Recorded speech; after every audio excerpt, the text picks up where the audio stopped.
Assalamualaikum kakak-kakak, selamat pagi.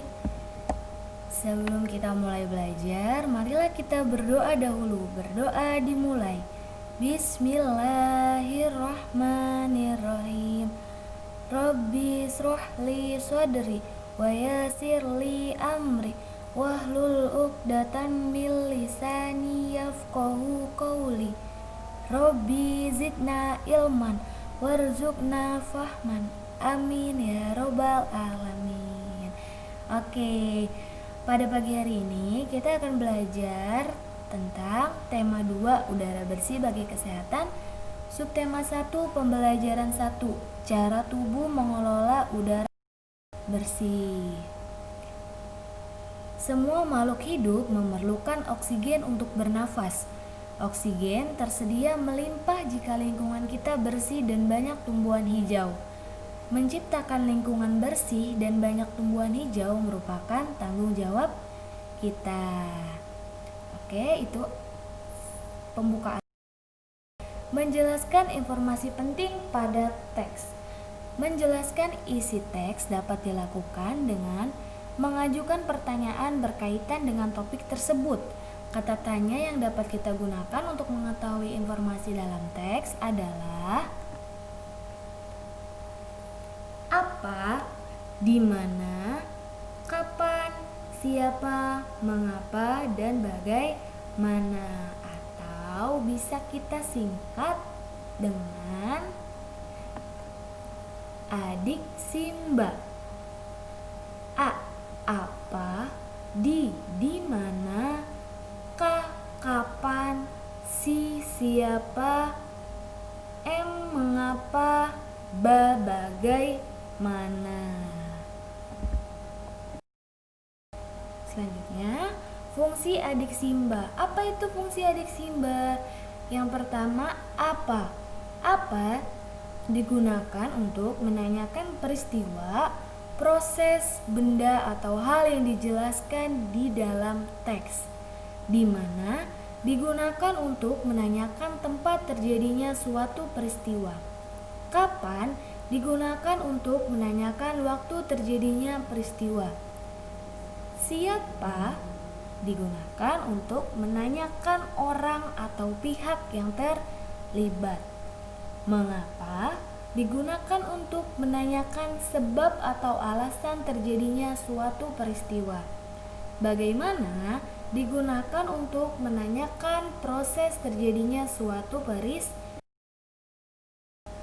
Nah, itu tadi tentang adik Simba. Selanjutnya, tentang pernafasan pada hewan.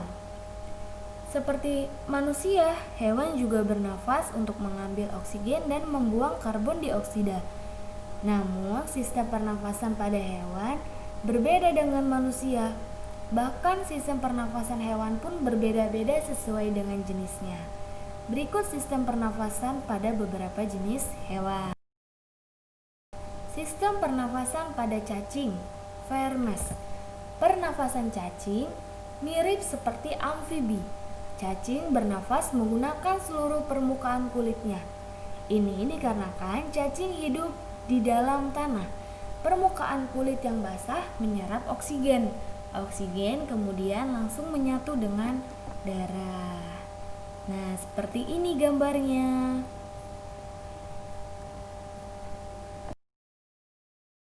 Selanjutnya, sistem pernafasan pada serangga atau insekta. Serangga bernafas menggunakan trakea.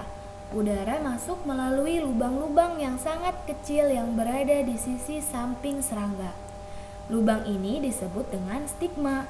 Stigma berfungsi sama seperti hidung, sebagai tempat keluar masuknya udara. Udara dari stigma dialirkan oleh pembuluh-pembuluh yang tersambung ke trakea. Udara ini disebarkan ke seluruh tubuh serangga. Seperti ini contohnya. Selanjutnya, sistem pernafasan pada ikan atau Pisces. Ikan bernafas menggunakan insang. Insang terletak di sisi kanan dan kiri kepala ikan. Bentuknya seperti lembaran-lembaran pipih, warnanya merah karena mengandung pembuluh darah. Untuk menarik nafas, ikan membuka mulut dan menutup insang.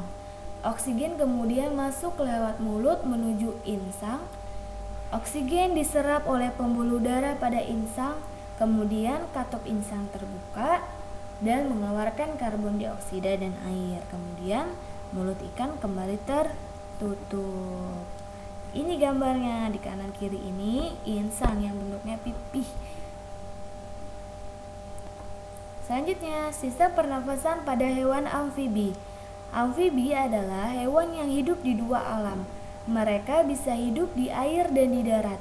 Contoh hewan amfibi yakni kodok, salamander, sesilia, dan katak.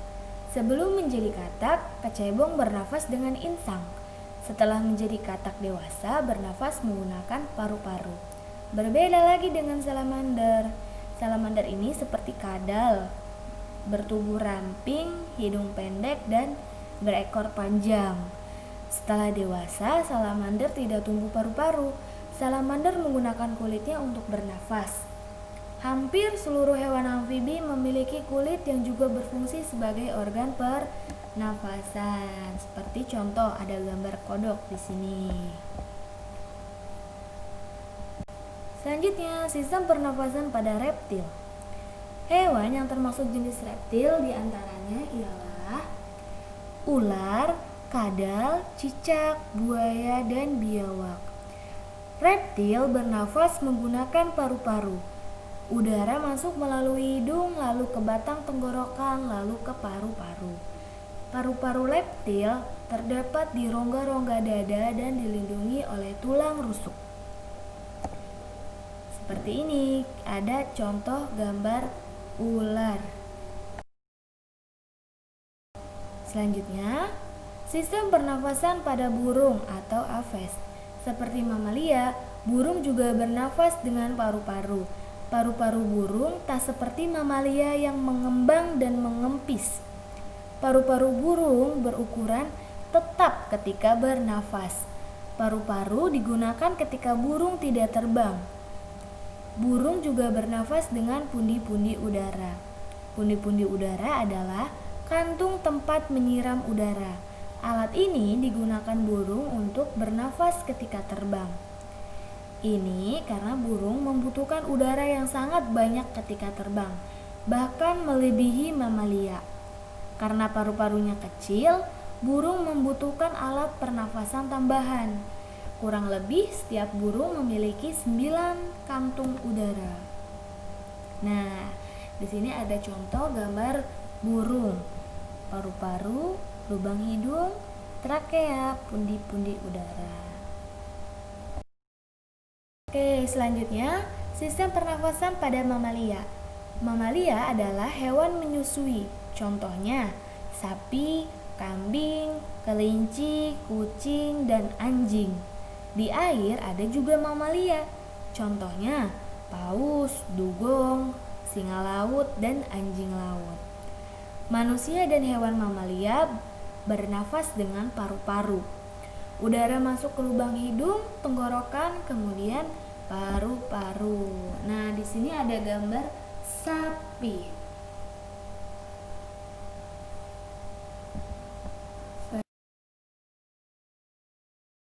Oke. Itu tadi penjelasan singkat tentang adik Simba dan alat pernafasan pada hewan. Sekarang tugasnya tulis di buku tulis apa perbedaan organ pernafasan pada cacing, ikan, katak, ular, burung, sapi, dan belalang. Setelah itu, bacalah bacaan pada buku tematik halaman 3, lalu kerjakan halaman 4. Selamat mengerjakan, semangat selalu kakak-kakak. Sekian dari Ustazah. Wassalamualaikum warahmatullahi wabarakatuh.